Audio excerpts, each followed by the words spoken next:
conversar com o Henrique Dias. Ele é doutor em ciência de computação pela PUC Rio Grande do Sul, com pesquisa focada em inteligência artificial aplicada à saúde. Seu projeto acadêmico foi reconhecido por 3 anos consecutivos pelo Latin America Google Research Awards, sendo destacado como uma das pesquisas mais relevantes da região na área de computação. Ele é cofundador da NoHarm, uma startup sem fins lucrativos que tem como missão desenvolver tecnologia para aumentar a segurança dos pacientes. A NoHarm é gratuita para o SUS e utiliza inteligência artificial para apoiar profissionais de saúde na identificação e prevenção de erros de medicação, atuando diretamente na redução de eventos adversos e no fortalecimento da segurança assistencial. A NoHarm já foi contemplada em editais e programas de fomento em instituições como o CNPq e a Fundação Bill e Melinda Gates, além de receber conhecimento em iniciativas nacionais e internacionais voltadas à inovação em saúde e impacto social.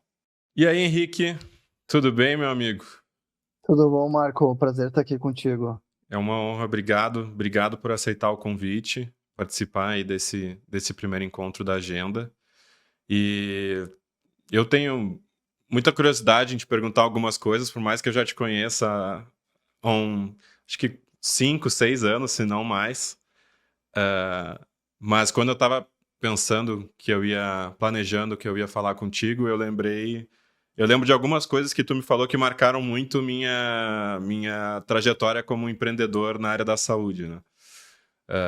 Eu me lembro quando eu estava começando o projeto da SHS, que a gente começou a desenvolver a tecnologia e eu queria desenvolver tudo. Eu falava, não, agora eu quero desenvolver uma IA que vai parametrizar o fornecedor, para fazer o score de fornecedor. E tu falava para mim, tá, mas esse é um problema de agora? Eu falei, não, é o que eu quero ser. Eu falei, não, então esse é um problema do futuro, tu deixa pro futuro. Vamos resolver os problemas de agora. E essa filosofia moldou muito quem eu sou e como eu lido com os problemas nos meus projetos de empreendedorismo da saúde ou em qualquer nicho, né? E como eu falo, não é levantar tua bola, eu sempre falo que desde que eu te conheci, tu é uma referência para mim do empreendedorismo, junto com o trabalho que tu fez com a NoHarm. Então eu separei essa conversa em 2 blocos. Primeiro eu vou perguntar de ti, perguntar um pouco da tua formação, e aí entender um pouco da ideia até chegar à concepção da NoHarm, e depois falar como vocês estão hoje aí com o tanto de logo que está aí atrás de ti. Com certeza algum impacto vocês estão tendo na área da saúde e vai ser muito legal apresentar isso para a comunidade aí da agenda executiva. Então, de novo, obrigado por participar e que tenhamos aí um ótimo encontro. E eu queria te perguntar já umas coisas. Eu sempre falei contigo de negócio, mas nunca falei sobre tua formação.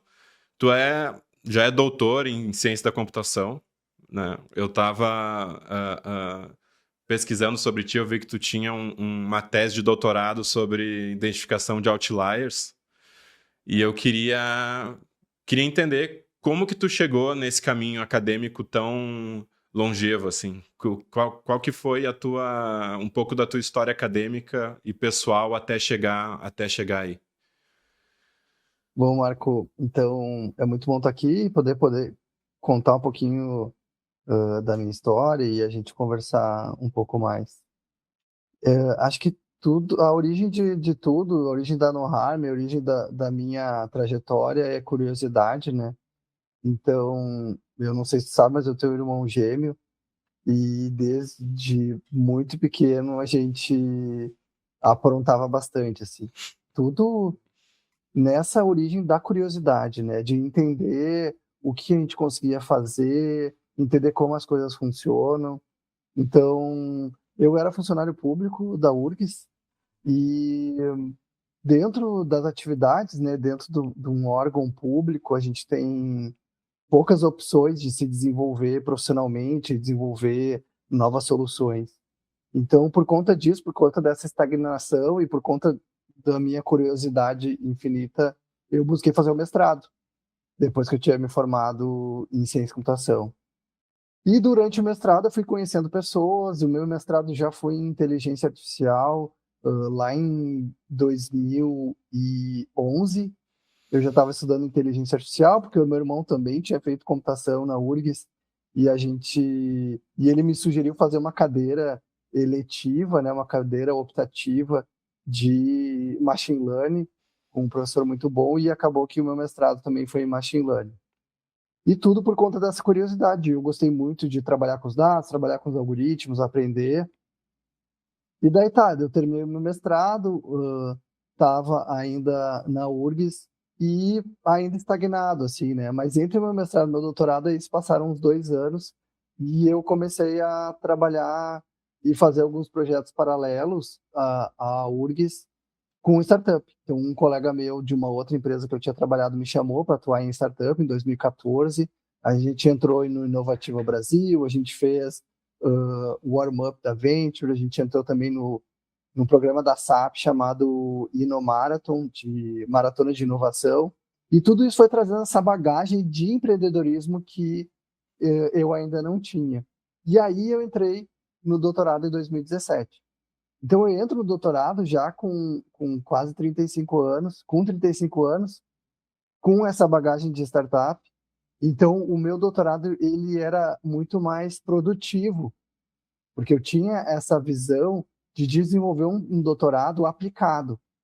Então eu já desenvolvi o algoritmo, eu já tinha essa experiência de desenvolvimento, experiência de empreendedorismo, e isso fez com que o meu doutorado fosse muito mais produtivo. E no meio do doutorado, em 2017, assim, já tinha passado uns 6 meses de doutorado, a minha irmã, que é a Ana Helena, né, que é a outra fundadora da No Harm, junto comigo, farmacêutica, 10 anos de experiência, também doutora em farmácia, com experiência em pesquisa, sugeriu que eu trocasse o tema da minha tese para um tema orientado ao trabalho que ela tinha no hospital, também porque ela é uma pessoa muito curiosa, então todo mundo lá em casa é muito curioso, assim, né? Aham. E ela sugeriu, será que a gente não consegue desenvolver um sistema que melhore esse processo de avaliação dos riscos do paciente no ambiente hospitalar?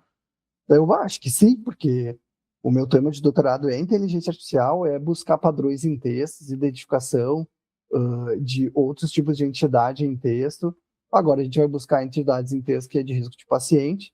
E o meu mestrado também era sobre identificação de outliers, e a gente vai desenvolver então um algoritmo para identificação de outliers e prescrição, e daí começa a No Harm com esse projeto de pesquisa de uma farmacêutica com cientistas de dados dentro da PUC, junto com o Hospital Conceição, para desenvolver algoritmos para proteger o paciente. Então, tudo gira em torno da curiosidade de a gente fazer mais do que a gente fazia, né?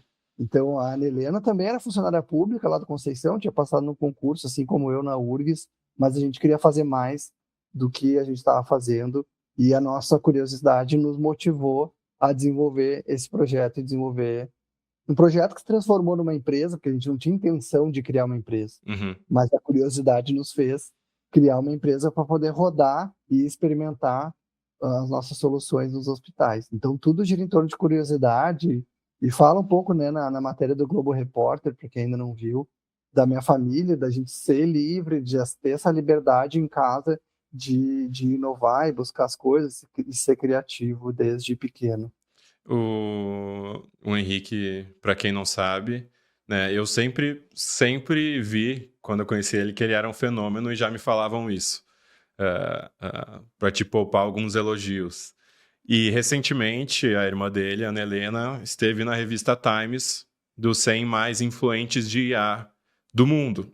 Então ela está na revista lá junto com Elon Musk, junto com o CEO da NVIDIA, junto com esses tubarões aí de empresas de AI do universo global. E isso fez com que tanto a Helena quanto o Henrique e a No Harm estivessem muito na mídia ultimamente, né? Então, falou, o Globo Repórter acho que foi ao ar semana passada ou retrasada, né? 26 de dezembro. Globo Repórter, então, todos os veículos de notícia e de negócio estão com manchete sobre a No Harm. E é uma valorização que eu já sabia lá desde quando eu te conheci que chegaria, e toda vez que eu falava contigo eu me lembro, quando eu vinha com algum problema de negócio pra ti, eu falava, e aí, aqui tá difícil, não sei o que, como tu tá? A gente tá voando. Eu falava assim, pô, já não dá nem mais vontade de te perguntar, porque tu tá sempre voando, tá sempre expandindo. Então, nada mais merecido do que isso. E então tu tinha uma tese de doutorado que tu tinha e tua irmã sugeriu para mudar. Tua tese de doutorado antes, por curiosidade, era sobre o quê? Se lembra? Olha só, a tese de doutorado era assim, detecção de insights em blogs. Insight é um momento da terapia onde tu se dá conta de alguma coisa na tua vida. Então Aham. imagina lá que tu tá na terapia há 5 anos falando de um problema que tu tem em relacionamento, e daí tu tem um insight na terapia que diz assim, bah, não, mas isso aqui é porque a minha mãe não me deu atenção na minha infância. Sim. Aí tu tem um insight. Então, eu já trabalhava em blogs no mestrado, a ideia da professora Renata era trabalhar com os textos que a gente já tinha do mestrado e identificar esses insights em blogs. Gente, isso em 2017, né? O Instagram estava começando, então ainda tinha uma massa de blogs bastante intensa e de brasileiros que escreviam em português.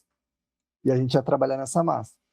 Detecção de insights em blogs, insight, então, seria essa entidade, esse momento onde no texto a gente identifica que a pessoa teve uma autorrevelação. O que a Ana Helena sugeriu? Tá, vamos detectar eventos adversos em prontuário eletrônico. É o mesmo problema, tá? O problema é o mesmo, a tarefa se chama detecção de entidades nomeadas. Isso é uma tarefa da computação, que a partir de 2012, 2013, começou a ser utilizado modelos de linguagem, né, como esses Transformers, ChatGPT, para fazer isso. Antes era feito com modelos clássicos de algoritmos estáticos, né? Então, na verdade, a tarefa era a mesma. Então, a minha orientadora só viu, tá, beleza, só o problema vai ser diferente. A solução é a mesma, é uma tarefa de entidade nomeada, e ao invés de detectar insights em blogs, é detecção de eventos adversos em prontuário eletrônico. Só que eventos adversos em prontuário eletrônico também é uma coisa super ampla. Eu posso detectar em texto um evento adverso, mas eu também posso detectar em dados estruturados, que é a prescrição, que é o que a Ana Helena mais tinha especialidade em fazer. Como o meu mestrado já tinha sido com detecção de outliers, a gente fez 2 doutorados em um só. A gente fez um doutorado de detecção de outliers em dados estruturados com as prescrições, que é o DDC Outlier, foi a nossa primeira publicação, e depois a gente fez a detecção de eventos adversos em texto, né? Daí seria mais assim um evento adverso que acontece no cuidado daquele paciente e não na prescrição. Então a gente fez esses 2 algoritmos durante o doutorado e muito relacionamento, tá? Então eu sou um cara muito relacional e a NoHarm existe por conta desse relacionamento, né? E por isso que a gente se conhece, Marco, por conta de relacionamentos que eu fiz na PUC. Por conta disso, eu fiz outros trabalhos de inteligência artificial na saúde. Então, tem um trabalho com uma oftalmologista, que eu fiz lá da PUC, com um nefrologista, que eu fiz da PUC, com um psicólogo, com um professor de educação física, com um fisioterapeuta, tudo dentro do meu doutorado. Então, eu finalizo o meu doutorado com 38 publicações por conta desse relacionamento e dessa alta produtividade que eu tenho. Nossa, demais, né? Demais. Só para te dar uma referência, tá? Meus outros colegas terminavam com 2 ou 4 publicações. E tu, antes, tu nem era assim muito. Não era da saúde, né? Antes da tua irmã Não, sugerir, não era nada da saúde. não, nada, nada. Meu doutorado, meu mestrado foi em blogs, buscando autoridades em blogs. É um problema também clássico da literatura na computação, na IA, mas não era relacionado à saúde. Mas eu tenho uma outra irmã que é mais velha, que é médica, e o meu irmão gêmeo também é da computação. Eu Então são duas. não sabia que tu tinha tantos irmãos. É que Tenho. a gente só vê na mídia tu Ah, e tua beleza. irmã, né? É. Então, eu Que tenho o massa. meu irmão gêmeo da computação também fez doutorado em inteligência artificial, e a minha irmã mais velha é médica, e agora ela também colabora de forma voluntária no NoHarm. Muito massa, muito massa. E no começo da No Harm, da tua tese, até tu falou que fez o piloto no Hospital Conceição. Como que foi para fazer esse piloto, assim? Tu conversou com o hospital, você apresentou uma tese para eles testarem, porque eu vivendo da minha experiência com hospitais, a gente tem resistências muito grandes por inovação, né? Existe por mais que tu tenha uma tecnologia incrível, tu tem um processo de convencimento com o usuário da ponta que vai ser impactado por isso, seja farmacêutico, seja comprador, seja enfermeiro. Como que foi esse processo junto com o Hospital Conceição, assim? Então, a gente fala que tem vários alinhamentos dos astros para que a NoHarm exista, tá, né? O primeiro deles é ter a Ana Helena e o Henrique nascendo na mesma família, né? Imagina uma farmacêutica doutora e um cientista de dados doutor. São duas pessoas extremamente especializadas nas suas áreas, mas que aprenderam a conversar durante 35 anos para conseguir desenvolver um projeto. E a Ana Helena já tinha desenvolvido um projeto no Hospital Conceição, um projeto de pesquisa. Então, ela já sabia quais eram os caminhos para se desenvolver o projeto. Quando ela me falou que ela poderia pedir os dados do Conceição para desenvolver os algoritmos da minha tese, eu falei, bah, é impossível. Eu, como uma pessoa que também entendo de segurança da informação, pensei, nunca o hospital vai compartilhar esses dados. Sim. Só que para o Hospital Conceição, isso é mais uma quinta-feira, entendeu? Eles compartilham dados todos os dias com funcionários e colaboradores para desenvolvimento de pesquisa. O Hospital Conceição, ele é um hospital-escola. Um hospital-escola porque ele tem graduação, pós-graduação, ele recebe alunos para fazer residência. Como um hospital-escola, ele está compartilhando os dados todo dia com os funcionários através de pesquisa, comitê de ética, aprovação em comitê de ética, tudo dentro da regulação. Mas para o Hospital Conceição isso é praxe, para mim e para ti não é, né? A gente fica imaginando, como assim o hospital vai compartilhar os dados? É algo que não passa na nossa cabeça. Não. Para a Ana Helena, isso era padrão. O hospital compartilhava dados. E ele compartilhou 5 anos de dados para desenvolvimento dos algoritmos. Então, essa parceria com Conceição também é um alinhamento dos astros. Se a Ana Helena estivesse num hospital privado que não fosse um hospital-escola, nunca esse projeto existiria. Tu ia ser recebido lá e falar assim, tá bom, cara, vai. Próximo da fila. Sabe? Todo mundo quer mais um querendo me vender, me pegar meus dados. Então, daí surgiu a pesquisa. A pesquisa surgiu do Hospital Conceição, mas o Hospital Conceição até hoje não conseguiu adotar a NoHarm como solução, porque a parte de incorporação de tecnologia é super burocrática. Compartilhar os dados é muito fácil, mas adotar a tecnologia é super burocrático. Imagina, o Hospital Conceição vai fechar 10 anos que compartilhou os dados com a gente, em 2017, e ainda não adotou a NoHarm, que já está em 200 hospitais, porque os fluxos são diferentes, né? Então, existe uma necessidade de engajamento das equipes de tecnologia para isso funcionar. Mas quem adotou a NoHarm como solução na prática foi o Hospital Santa Casa, de Porto Alegre. Então, durante o meu doutorado, eu me relacionei com 6 hospitais, né? 1 de São Paulo e 5 hospitais de Porto Alegre. Por que 6 hospitais? Porque eu não posso ficar esperando que o hospital queira adotar a solução, que um hospital queira adotar a solução. Eu preciso conversar com muitos clientes para eu encontrar esse early adopter, esse hospital que vai adotar a solução como um primeiro hospital piloto. E aí que a Santa Casa entra, né, e permite que a gente implante a NoHarm, teste e mostre melhoria.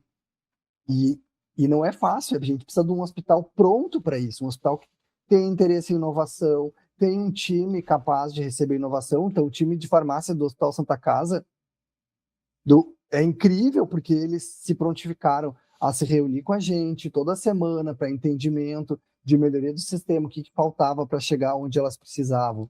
Então, é uma longa caminhada de convencimento. Mas ter a Ana Helena desenvolvendo esse projeto lado a lado comigo permite que a gente desenvolva um projeto que seja aderente àquela tarefa, né, da farmácia clínica. Não é um cientista da computação que teve uma ideia e acha que aquilo ali vai resolver. Não, eu tenho uma farmacêutica, um cientista da computação e mais um cliente, que é o Hospital Santa Casa, ajudando no desenvolvimento da solução. Então, a gente precisa ouvir as pessoas, ouvir os clientes e, né, a frase clássica, se apaixonar pelo problema, que é a farmácia clínica, e não pela solução, que eu quero desenvolver uma inteligência artificial. IA já está no hype, tendência, eu acho que um tempinho já, né? Cada vez ficando mais forte agora com as LLMs, enfim. Agora o ChatGPT Health que saiu, né? Até fico pensando, não estudei muito a fundo. Uma hora eu falo sobre ele. Mas tu vê a dificuldade de tu ter o alinhamento de astros ou de stakeholders dentro do hospital para tu conseguir internalizar uma inovação, né? Sim. Então, cara, eu vou em diversos eventos da área da saúde, vejo palestras de pessoas altamente qualificadas, executivos altamente qualificados e com longa bagagem.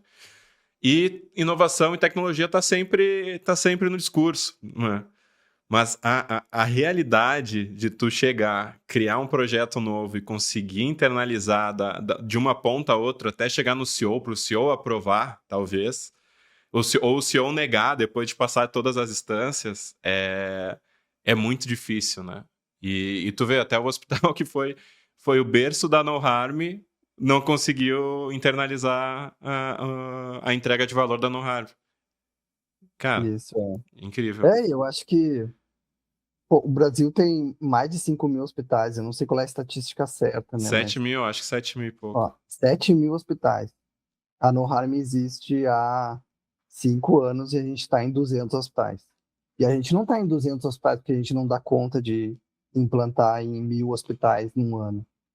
É porque os hospitais não vieram nos procurar. A gente não tem um comercial ativo também, né? A gente não bateu na porta de todos os hospitais. Mas a gente já fez mais de 2.000 demonstrações da No Harm em 5 anos. E a gente está em 200 hospitais. Sendo que metade dessas demonstrações são hospitais SUS que não pagam a No Harm. Então, não é barreira financeira. Até porque para os hospitais privados a No Harm é muito barata.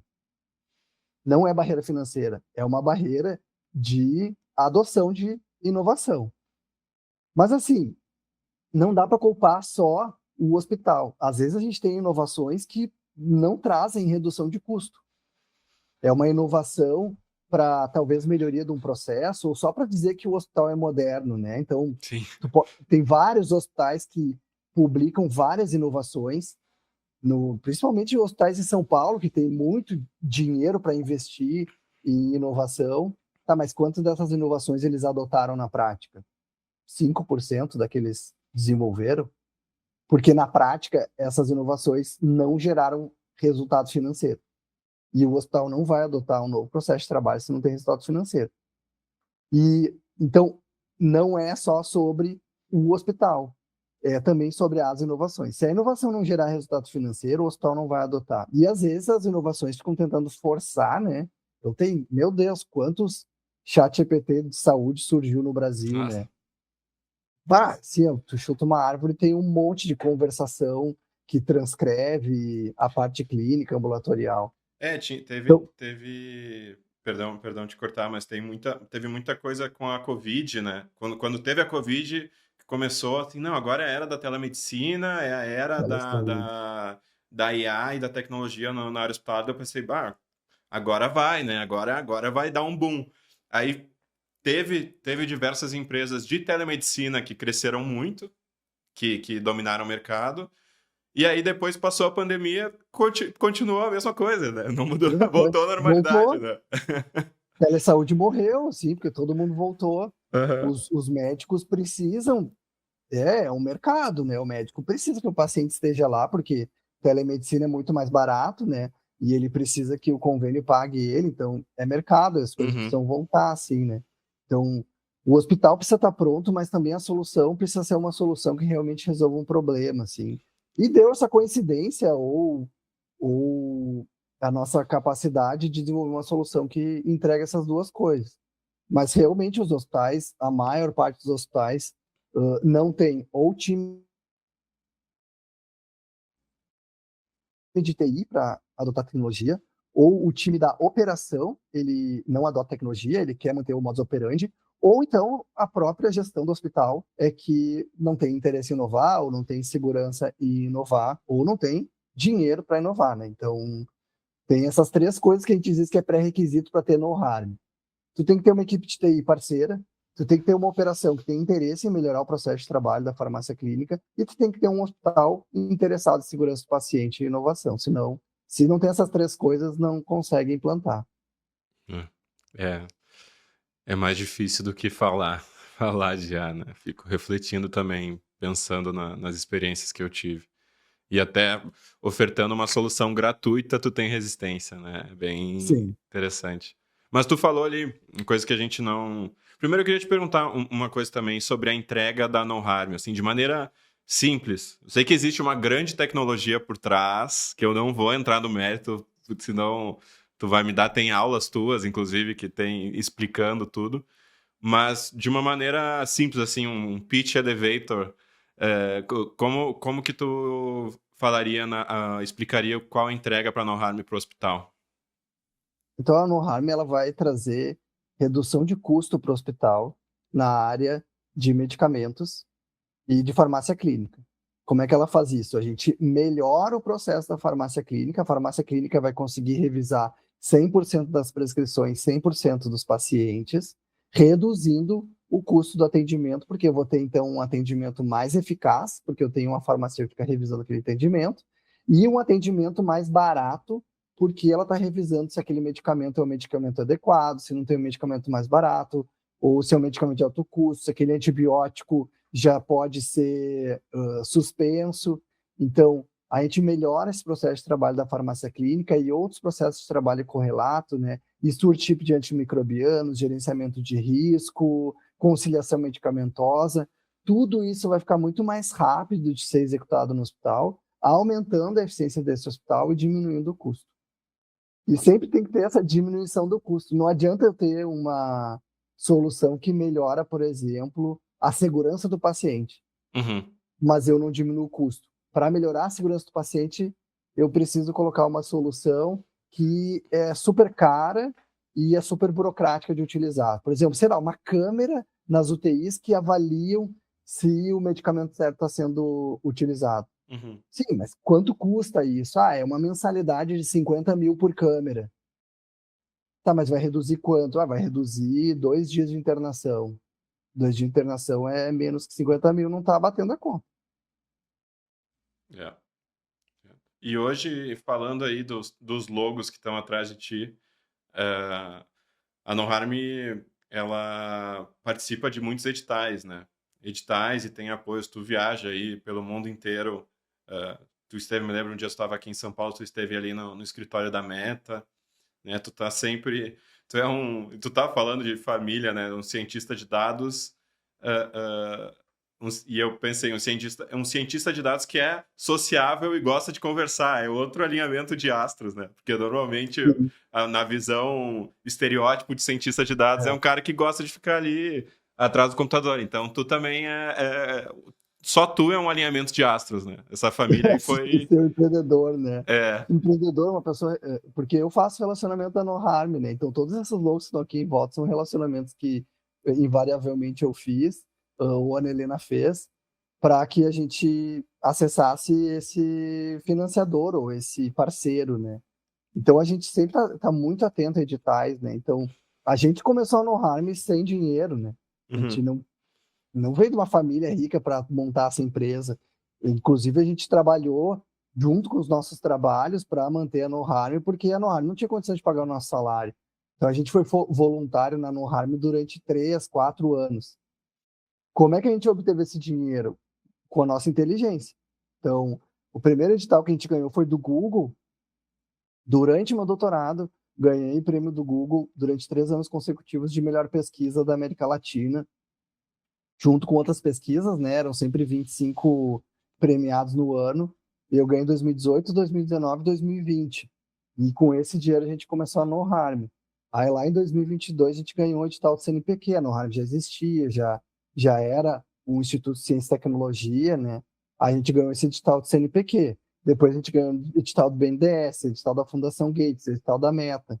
Desde o início, como uma empresa sem fins lucrativos, o Google oferece o Google Workspace de graça para empresas sem fins lucrativos. A Amazon oferece créditos, a Oracle oferece créditos, a Nvidia oferece créditos para empresas sem fins lucrativos.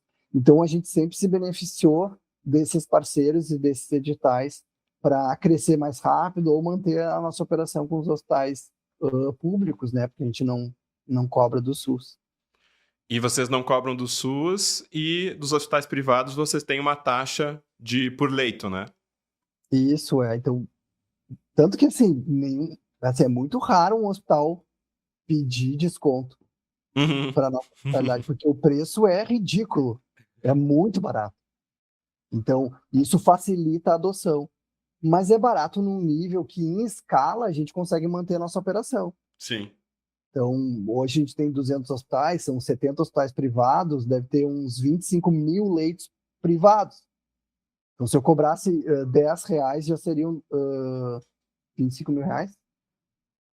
Se eu cobrar R$ 10 por leito. Mas, enfim, é um valor que a gente consegue manter a operação da empresa, né? Sim. Então, e isso a gente fez por conta da gente ser muito eficiente. Então, assim, além de eu ser um cientista de dados e além de eu ser um cara relacional, um empreendedor, eu tenho esse know-how, essa experiência de desenvolvimento de software.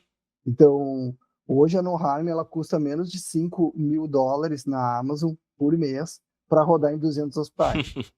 A gente só consegue fazer isso sendo muito eficiente, sendo muito inteligente nas decisões de infraestrutura. Então, eu também cuido da infraestrutura da NoHarm, como é que a gente mantém isso barato, para que a gente possa operar de graça no SUS. Então, a gente tem que...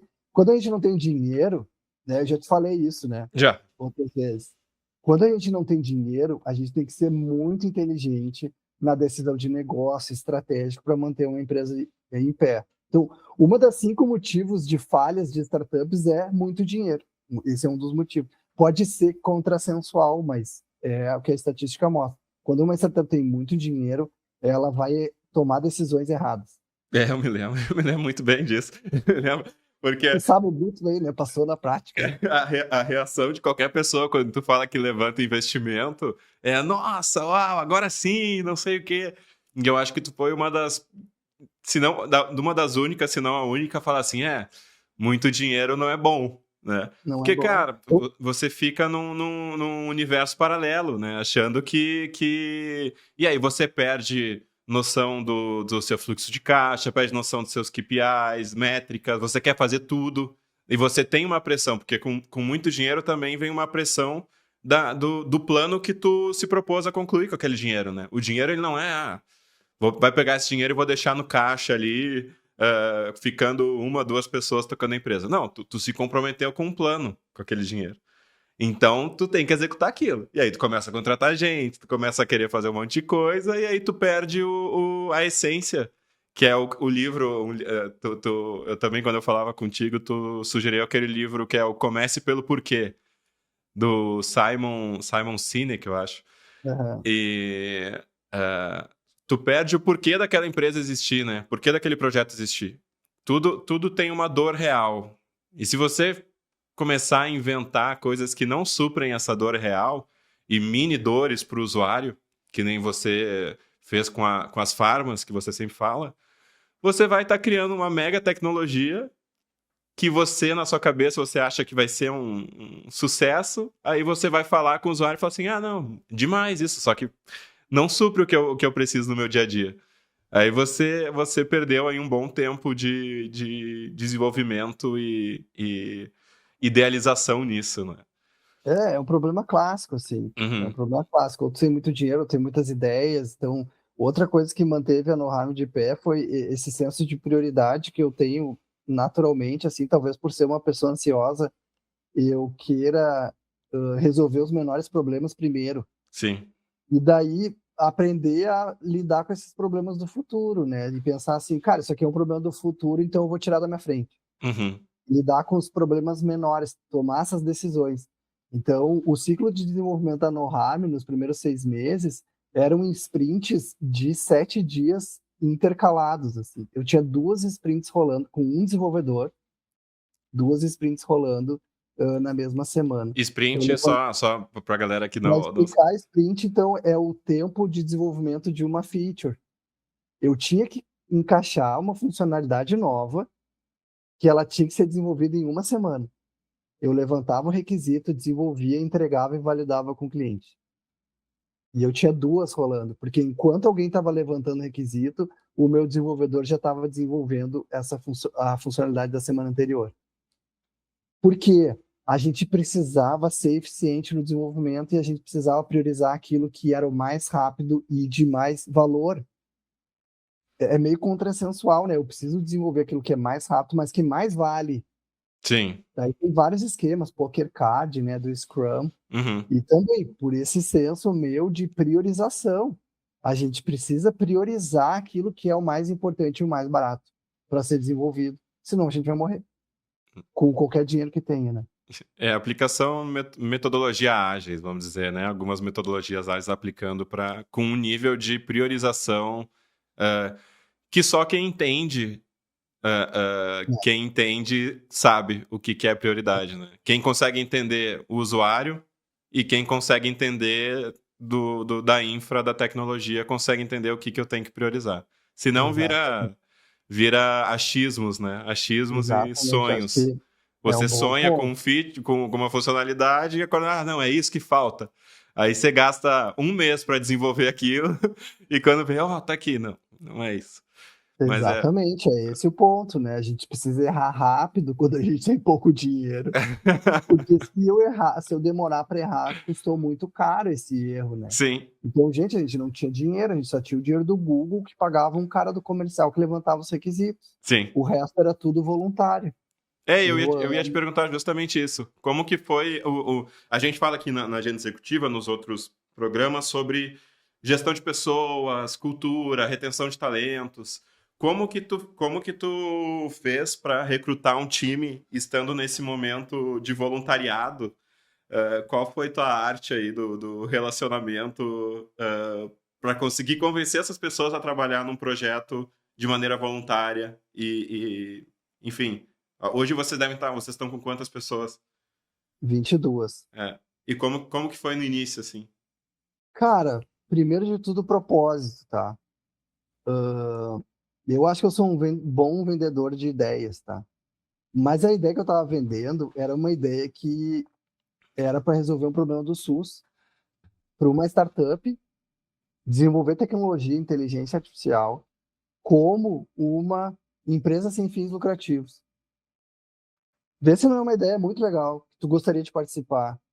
Cara, eu estou montando aqui uma startup, mas ela é sem fins lucrativos, ela não tem investidor. A gente está desenvolvendo uma IA para implantar de graça no SUS, mas a gente vai cobrar de hospitais privados. Então, em algum momento, a gente vai ter dinheiro para pagar o salário das pessoas, mas não agora. Tu topa entrar? Sim. Quase todo mundo dizia que sim. Mas por tempo integral, por tempo part-time, como que era? Ah, daí a maioria dos voluntários era ter um part-time, né? E a gente tinha uma pessoa que era full-time, que era comercial, fazia levantamento de requisitos, fazia contratos e tudo mais, fazia um monte de coisa, né? Que era o Rodrigo. E ele recebia esse dinheiro do Google, que não era muito, né? Que a gente ganhava do Google, para desenvolver essa parte comercial, porque ele não tinha outro trabalho part-time. Ele dedicava full-time na No Harm e ajudava nesse processo. Mas as outras pessoas eram todas voluntárias. Então, o nosso pai, né, o Celso, fez todo o cadastro das interações medicamentosas. Hoje a gente tem 17 mil substâncias cadastradas com interação medicamentosa que ele cadastrou durante 6 anos de No Harm, tudo voluntário. Porque na época a gente não tinha condição de pagar ele, mas tá, agora a gente tem condição. Pelo projeto, entende? Então, é um projeto que brilha os olhos das pessoas. E trabalhar com inteligência artificial numa época que não era tão hypada que nem Não, não era agora, né? Não era nada, não tão era nada, trend top, não né? era nada. Então, 2017, 2018, 2019, quando a gente começou o projeto. E acho que outra coisa, porque as pessoas viam nesse projeto, em todos os artigos que a gente já tinha publicado, em todos os prêmios que a gente já tinha ganho com os prêmios do Google, que era um projeto muito inovador. Então, ele era um projeto com um propósito claro, com um propósito nobre, assim, de entregar tecnologia de graça para o SUS, mas ele era também um projeto muito inovador. Trabalhava com inteligência artificial, melhorar o processo de trabalho. Imagina automatizar leitura de prontuário eletrônico, que hoje a maioria dos profissionais de saúde tem que ficar olhando para o prontuário eletrônico manualmente, um monte de informação dos pacientes. E a gente trazer automação para isso, desenvolvendo uma solução nacional, sem depender de tecnologia interna, sabe? Então, acho que tudo isso brilha, assim, mas o principal de tudo é o propósito mesmo, que eu acho que engajava muitas pessoas a ponto delas trabalharem de graça no projeto. Ah, tu vê só. A gente fala sobre tanto coisa, a gente fala sobre feedback construtivo, sobre reconhecimento, mas dificilmente a gente a gente fala, né, sobre o meu pai sempre fala muito que é você acordar feliz e motivado sempre, né? Quando se você trabalha em um hospital, né, que é uma causa tão nobre, você acordar feliz e motivado. Mas isso vem muito do propósito e do porquê, né? Então, assim, você vê. E aí agora essas pessoas internalizaram e estão recebendo Todo suas mundo. remunerações. Sim, hoje a gente tem 22 pessoas que recebem e trabalham full time. Essas 22 pessoas trabalham full time e recebem bons salários da No Harm, assim, salários do mercado, que a No Harm tem condições de pagar, por conta do dinheiro dos hospitais privados e dos projetos, tá? A gente não consegue viver hoje só dos hospitais privados. Para entregar de graça para o SUS, a gente precisa de subvenção também, né? Que são apoio e financiadores que são esses patrocinadores aqui que apoiam a No Harm. Muito bom, muito bom. E tu tem algum case marcante, assim, na história da No Harm? Em termos Cara, acho que vai ter percentual de redução e tal, mas tem algum case, assim, que foi a virada de chave para vocês? A Santa Casa, talvez? a Santa Casa eu tenho que nominar, né? Porque imagina, eles tiveram a coragem de colocar 5 farmacêuticas para trabalhar nesse projeto durante um ano, sem ganhar nada também. Cara, eles ganharam a solução e eles têm a solução sem custo para sempre lá na Santa Casa por conta disso, mas 5 farmas, essas 5 farmas não é só o hospital que entregou elas para nós, que colocou elas no projeto, mas também elas se dedicar, além de fazer o trabalho delas, fazer a avaliação da No Harm, que era uma plataforma que não fazia nada no início. Mal conseguia ajudar ela no processo de trabalho. Então, pô, é um mérito da Santa Casa de ter essa equipe, de ter essa capacidade de inovação e interesse de inovação, né? Então, acho que toda startup quer ter um case como a Santa Casa, um piloto como a Santa Casa, que transforma da água para o vinho. E a Santa Casa, no fim, né? A gente começou na Santa Casa em 1º de abril de 2020, tá? Aí, abril, maio, junho e julho, a gente desenvolveu a solução e colocou lá. Em agosto, a Santa Casa fez uma live com a Sociedade Brasileira de Farmácia Hospitalar. Deu, tá Foi isso? resolvido. Aqui que eu preciso de marketing comercial. É. Se a Santa Casa nos coloca na Sociedade Brasileira de Farmácia Hospitalar, deu, virou. E eles mostraram lá dizendo, olha aqui, a gente aumentou a nossa produtividade em 4 vezes. E aí começou a vir as Mas demandas todo por. hospital quer aumentar a produtividade da farmácia clínica em 4 vezes. Então, assim, essa foi a grande virada de chave. E eu acho que a outra virada de chave foi ano passado, quando a gente encontrou a Humane, né, que é um fundo filantrópico aí de São Paulo, que investe em atenção primária. No Harm sempre soube que trabalhar com o hospital é enxugar gelo, né? A gente já está trabalhando com um paciente que já adoeceu, a gente quer evitar que esse paciente adoeça. E a gente só consegue fazer isso na atenção primária. Então, no passado, a gente conheceu a Humane, ganhou um edital junto com o BNDES, e agora esse ano está trabalhando em outro projeto, trazendo a No Harm para a atenção primária. Então, uma das coisas que mostra no Globo Repórter é que a No Harm comprou placa solar para trazer energia para as UBSs em população ribeirinha, comprou internet satélite e computadores para a gente implantar no Harm. Então, algumas populações mais vulneráveis do Brasil, eles não precisam só da tecnologia, eles precisam de infraestrutura. Então, olha só, a gente consegue levar painéis solares, internet satélite, computadores para a gente entregar no Harm. E esse é o nosso propósito, é resolver o problema, lembra? A Sim. gente é apaixonado pelo problema. Uhum. Para resolver o problema, eu preciso comprar placa solar e internet satélite, então eu vou comprar para resolver o problema, de fato, né, para trazer essa melhoria do cuidado para essas populações que são mais afastadas, né, dos centros urbanos. Aí você imagina, a gente estando nos eventos lá, a gente fala de inovação, né, com os top 10 do setor e lugares lá durante o Brasil, do tamanho do Brasil, um país como o Brasil totalmente diversos, são vários países quase, que não têm acesso ao básico de inovação, e a gente falando de inovação aqui como se fosse falando do robô Da Vinci. Ah, o meu hospital tem o Da Vinci. Daí eu falo, legal. Então, o conceito de inovação da saúde, pela minha visão, é um conceito que está amadurecendo, mas ainda tem alguns pontos. Obviamente, alguns hospitais já são referência nisso, eles estão muito à frente. Mas tem outros hospitais do Brasil que não tem nem o básico de infraestrutura. Isso é algo que eu costumo falar bastante, né? Até fiz um post esses dias que é: não adianta eu ter inovação sem eu ter uma infraestrutura básica, senão, sem ter É, um RP. inovação para alguns hospitais é ter energia elétrica, né? Exato, exato, exato, exato. Cara, assim, é muito bom, assim. Eu acho que quem está assistindo vai conseguir ter um novo olhar sobre inovação que tinha na área da saúde, né?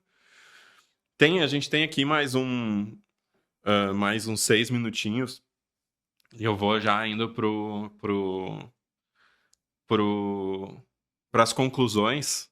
E aí eu vou para umas perguntas mais, como que eu posso dizer, mais aspiracionais, né? Então, com tudo isso, sim, tu não era da saúde, tu entrou na saúde, com todo essa repercussão que vocês estão tendo agora, primeiro, o que você daria de conselho, se você tem algum conselho, para quem trabalha em hospitais, quem é um profissional de saúde, gestores de áreas, que conselho você pode ter para essa pessoa ter uma orientação sobre IA e sobre inovação? Assim, que perfil que essa pessoa tem que ter para se preparar para a saúde aí dos próximos anos? A mesma que eu tenho desde criança, que é curiosidade. A pessoa tem que ser uma pessoa curiosa, né? Claro, a gente vai ter trabalhadores que vão fazer só o beabá, só aquilo que passam para eles, mas aqui, acredito na agenda executiva, a gente tem as pessoas que estão buscando inovação, buscando melhorias, então são pessoas já curiosas. Então, é utilizar essa curiosidade para aprender, né? A gente tem muitas ferramentas gratuitas de inteligência artificial, agora com esse boom que teve com o ChatGPT e com os modelos de linguagem. Então, a gente tem o GM, ChatGPT, Claude, todos eles têm um espaço gratuito. Usem essas ferramentas. Tem processamento de imagem muito avançado nessas ferramentas. Vocês podem tirar foto de uma receita, ele vai transformar essa receita em dado estruturado, ou ele vai fazer relacionamento de interação medicamentosa, ele busca na web, ele busca em bula, ele busca em bases de interação medicamentosa. Então, vocês podem perguntar para essas inteligências como melhorar o processo de trabalho de vocês. Então, assim, hoje, para quem é curioso, a gente tem essas ferramentas que potencializam demais a nossa curiosidade, sem perder o que é nosso, o que é genuíno, né? Que é a nossa criatividade, nossa capacidade de também questionar se aquilo que ela está nos trazendo faz sentido para a minha realidade. Então, acho que curiosidade é o básico para a gente conseguir inovar e melhorar o processo de trabalho. E quais são os próximos objetivos da No Harm? Além de Cara, dominar, expandir para fora do Brasil, dominar o mundo.